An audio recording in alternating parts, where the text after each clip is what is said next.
Greetings, all you maniacs, minds, and grinds. Welcome back to another Warframe weapon showcase. Today, we're going to be taking a look at the Nami Skyla Prime, a Prime dual swords I don't think I've covered before. I probably haven't, but at the same time, I've covered a lot of weapons. Either way, these dual swords are unique as, in fact, they're so fast that if you put Berserker on them, 9 times out of 10, at least for me, the combos don't work because the inputs are too fast. Either way, so this is the build that we're going to be using. Carving Mantis, actually I'm going to use Crossing Snakes. So instead of Berserker, I just have, plain unprimed Fury. So, and this is a corrosive build. We're going to be going into the Steel Path. Now this thing has a lot of status and is honestly very powerful. I mean, it's a melee weapon. I mean, let's be real here. Melee and guns nowadays are just so damn powerful. Yes, melee did take a hit, but not in any significant ways. Also, that attack speed is kind of insane. And without Fury, the attack speed is, yeah. I don't know why they needed to make the attack speed on these things so freaking fast. Let's jump into Steel Path. Now, alright. On the community tab of my channel, there is a poll there for the True Vault Hunter Borderlands 2 series. So I want people to go there and vote on how I should handle that series. Because guess what? I don't just want to cover Warframe and Payday. So, it'd be, kind of cool if people would, actually say, oh, long playthroughs, short playthroughs, that sort of thing. It'd be, it'd be nice if you guys to do that for me. But as you can see, yeah. Now, there's 3 dual sword stances. Pick one you like the most. I tend to prefer Crossing Snakes. It just feels right. Also, these things remind me of the Blades of Mercy from Bloodborne, so that's always a good thing. God, I really hope Bloodborne comes to PC. That happens, there's going to be a full series of that. No questions asked. Same thing when Halo Infinite comes. When it's actually released. I'm getting that. I'm getting Halo Infinite and I'm doing a series on it. On the campaign. And that will be a longer style playthrough. For sure. Maybe hour episodes. Because I've been a Halo fan since '04. So I've been in the game for a very long time when it comes to Halo. I've played every single Halo game except for Halo Wars because I don't like RTS. And I did in fact suffer through Halo 5. That game is kind of a rule of thumb. A series going on for a long time has to have at least 1 or 2 bad games, right? Either way, I should probably have a not fully ranked Fury because even this is a bit fast. Yes, fast attack speed is good. But there is a certain point in this game. I don't know if it's just because of input lag or anything like that. I'm not 100% sure. But it comes to a certain point where you can't really attack fast enough. And yes, this thing isn't red critting. You're not going to get these things red critting unless you have a ribbon or you are doing some fuckery with the Helios. So either way, red crits are absolutely not needed. You just throw enough damage at anything and it dies, basically.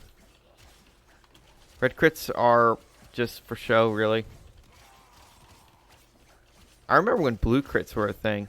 That was wild. Either way. Now, the only problem with these weapons is they're vaulted. But I assume they're going to be cheap because no one uses them. Which is unfortunate because dual swords are not only fun, but they're also very strong. When are we going to get Zal dual swords? That'd be nice. Or Zal saws. That'd be sick. Just add more Zal variants. Yeah, these swords don't have any special gimmicks or anything. They just look cool. And they came with Hydroid Prime, so that's why they're still vaulted.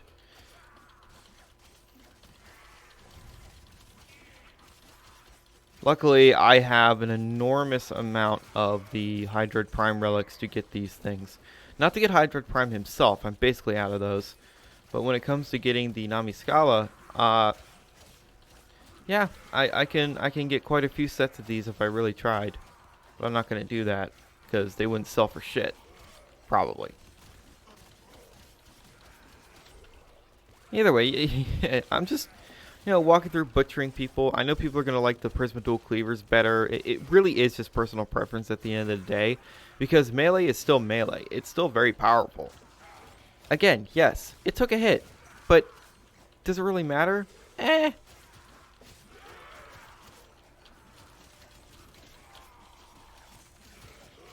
I know there's probably some people out there that were super afraid that melee would be ruined forever. But turns out, not really. Yeah, things are a little slower nowadays, but honestly, who cares? Anyway, violence. This fucker disables abilities, which is mildly annoying, but hey, I'm right here, asshole.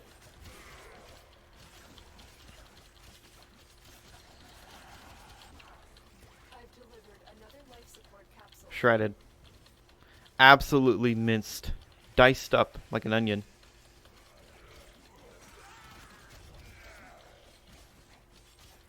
Yeah.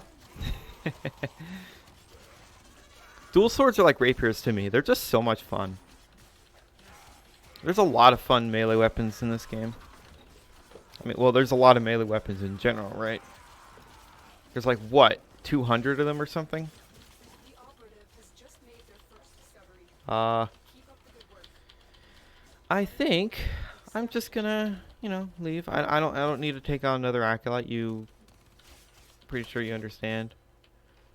Now, the reason I use corrosive and not viral, if you were ever wondering this, is because, well, corrosive is just stronger against these kinds of enemies.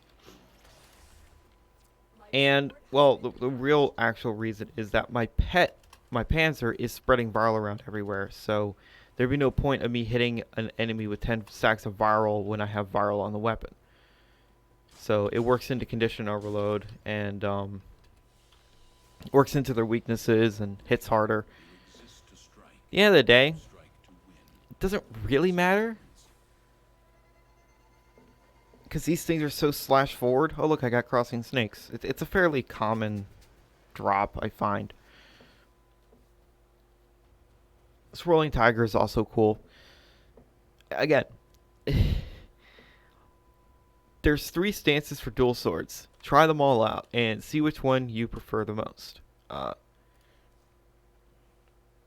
tend to prefer crossing snakes, but that's just me. Anyway, the Nami Skyla Prime. Yeah, it's fantastic.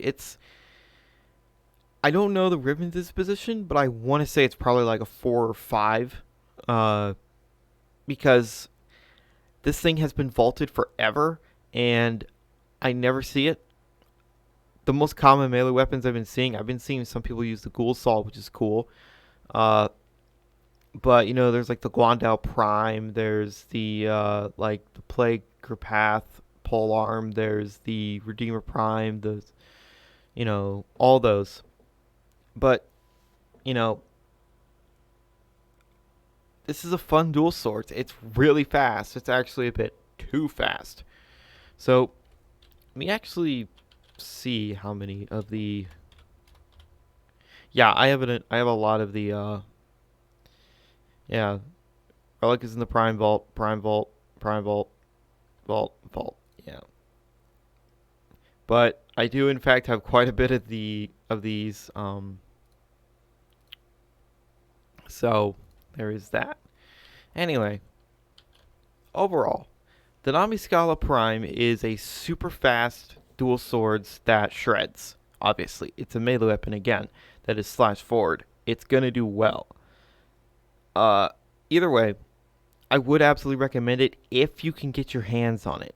If you don't have the relics for it, I assume it wouldn't be too expensive to get from Warframe Market.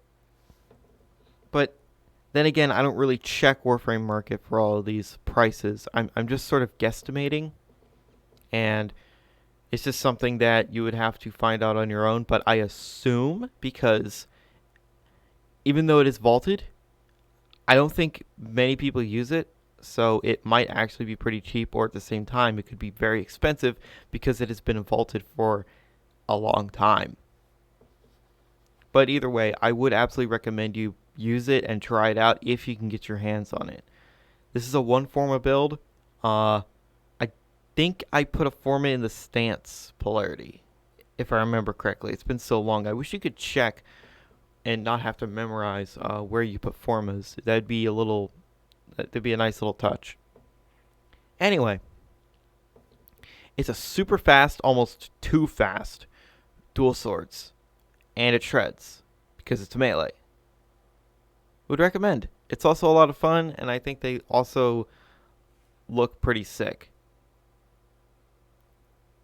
So, thank you guys so much for watching, and remember, in Trophy, we trust.